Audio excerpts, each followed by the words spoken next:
pending the time that we can have a total withdrawal consistent with the principles that I laid down in my speech last week, it will be necessary for the United States to retain air power and to retain some residual forces. Our goal, however, is a total withdrawal. We do not have as a goal a permanent residual force such as we have in Korea at the present time.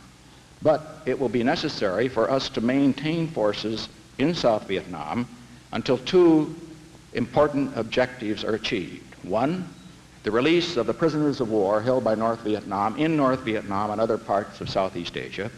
And two, the ability of the South Vietnamese to develop the capacity to defend themselves against a communist takeover. Not the sure capacity, but at least the chance. Once those two objectives are achieved, then the total American withdrawal can be undertaken and will be undertaken.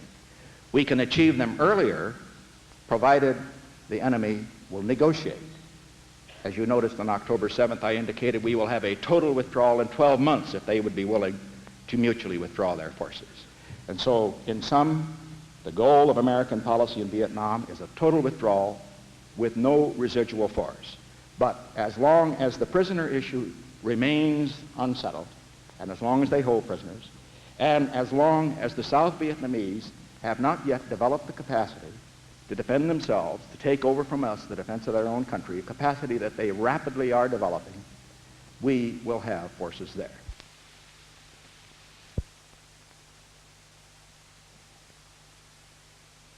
I also pointed out that that was a long-range goal. The long-range goal of this administration and of the next one, whatever it may be, must be two things. One, a normalization of the relations between the government of the United States and the government of the People's Republic of China. And two, the ending of the isolation of the mainland China from the world community. Those are long-range goals. Now, let's begin with what we have done then.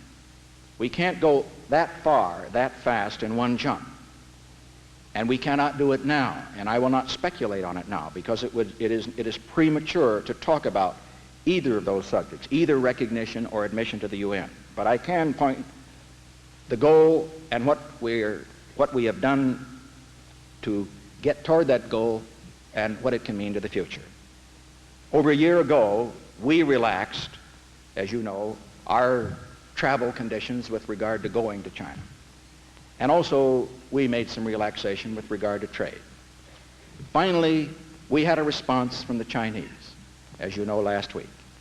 And then, on Wednesday of last week, I announced an additional relaxation with regard to trade restrictions and a relaxation with regard to Chinese who wanted to come to the United States. Now, it's up to them.